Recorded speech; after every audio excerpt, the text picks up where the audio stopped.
The House is voting on overriding Donald Trump's veto of the defense spending bill, also known as the National Defense Authorization Act, which they had previously appropriated $740 billion toward. Now, it passed in the House, it passed in the Senate, ended up on Donald Trump's desk, and he vetoed it, demanding that there would be certain concessions written in the bill that he was in favor of, including repealing something known as Section 230, which provides a liability shield for tech companies, specifically social networking platforms. It protects them from any liability if someone posts, let's say, copyrighted material on their site or anything illegal on their site. Trump wants to do away with that protection because he's been extra salty toward Facebook and Twitter for, mildly fact-checking him during the election. And so what's incredible about this legislation and how likely it's going to be for both the House and the Senate to override the veto is that it's happening at the same time that Congress is voting on $2,000 direct checks to Americans. That is unlikely going to pass. It's unlikely that it's going to pass in the Senate, even though it passed in the House. Now, when it comes to providing aid, or I should say funding to the Defense Department, to the Pentagon, that's not a question. If Trump's going to veto it, you better believe that they're going to do whatever it takes to override his veto and get that funding through. Again, $740 billion. Now, there are two representatives in the House, Republican representatives, who said that they would vote against this legislation. The two top Republicans in the House, Representatives Kevin McCarthy of California and Steve Scalise of Louisiana, have said they will vote to sustain the president's veto. Only 40 Republicans voted against the bill earlier this month. The chamber passed it 335 to 78, meaning the House could still vote to override the veto, even if a few dozen Republicans switch their votes. I also want to note that on the Senate side, we have Senator Bernie Sanders, who has clearly stated that he will vote against the defense spending bill. He says, quote, "This week on the Senate floor, Mitch McConnell wants to vote to override Trump's veto of the $740 billion defense funding bill and then head home for the new year. I'm going to object until we get a vote on legislation to provide a $2,000 direct payment to the working class." And so we'll see how Mitch McConnell handles the $2,000 direct check legislation, but it is very likely that he will do what it takes to override Trump's veto when it comes to defense spending.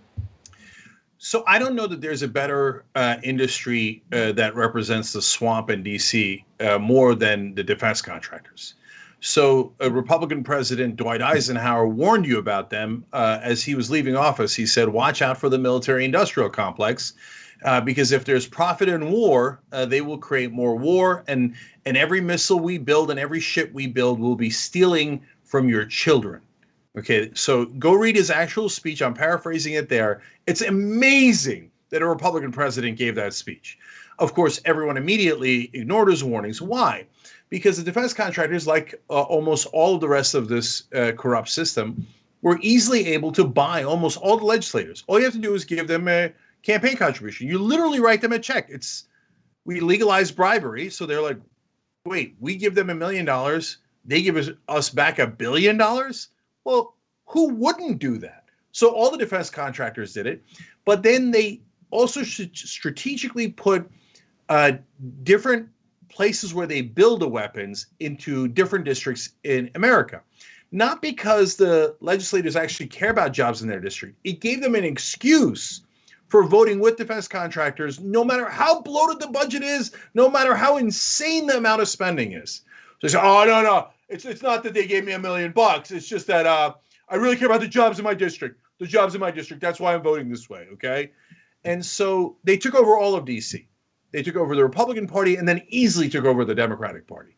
So will Trump's threats mean anything? Nothing. Zero. That's real power. That's the swamp. He has no chance against that. They will easily override his veto. Now, what should progressives do? They should be like, just like they did with the $2,000 check. They should be like, all right, great deal. We agree with Trump. Let's vote it down. Because it's bloated. It's outrageous. If you took a third of the defense budget and gave it towards education, gave it towards healthcare, we wouldn't all be panicked about whether we're going to die or get bankrupt every time we get sick. I can go on and on and on. So I don't know why any progressive would ever vote for these monstrous, awful defense bills. So they should say, hey, no, we vote no, hard no, no way. Now, some progressives, I hope, will vote that way. But will there be enough of them within the Democratic Party to actually, because if there were enough Democrats, which is really, really easy in the House, because remember, they need a 2/3 majority to override his veto. So they'd only need a fraction of the Democrats to vote to not override it, and then the defense bill would have to get renegotiated. Will they do that? Almost certainly they will not. The Democrats are almost as corrupt as the Republicans. Right. And so, look, the point that I want to make about this story, especially as you juxtapose the fate of the defense spending bill to the direct $2,000 checks to Americans, is that Congress clearly does not fear the American people. They're not worried about any type of uprising as a result of prioritizing funding toward the military-industrial complex as opposed to Americans during a time of crisis. They're not worried because Americans aren't organized. They have no power, especially relative to the insane amount of funding they get from their donors, including private military contractors. And so simply, look, I think that social media activism has become a pretty giant negative to our political system, because I think people are under the assumption that simply writing mean things on social media toward these lawmakers is political activism. It's enough to persuade them to do the right thing, but it's not. They're not afraid of the American people. Think about that. They feel comfortable voting against, in some cases, Democrats like Schrader from Oregon. They feel comfortable transparently voting against robust relief to Americans during this time of crisis.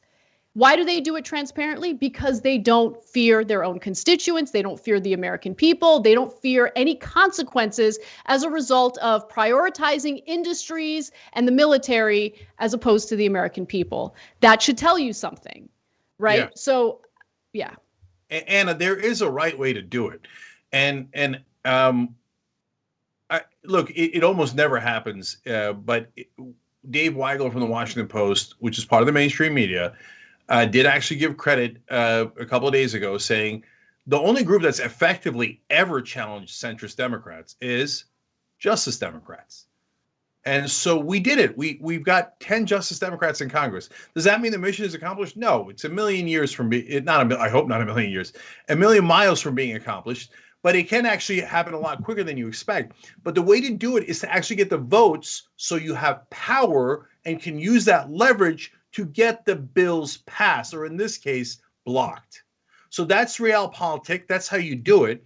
In order to do that, though, you've got to actually support challenges against establishment Democrats. You've got to help those folks who are progressives running without corporate PAC money and have them win their primaries. By the time you get the general election, you're raging against the machine and you're yelling into the abyss. All of the actual action on change is in the primaries. So, and guess what? Good news. Young Turks audience, you already did it. You're the ones who helped to have those 10 people win.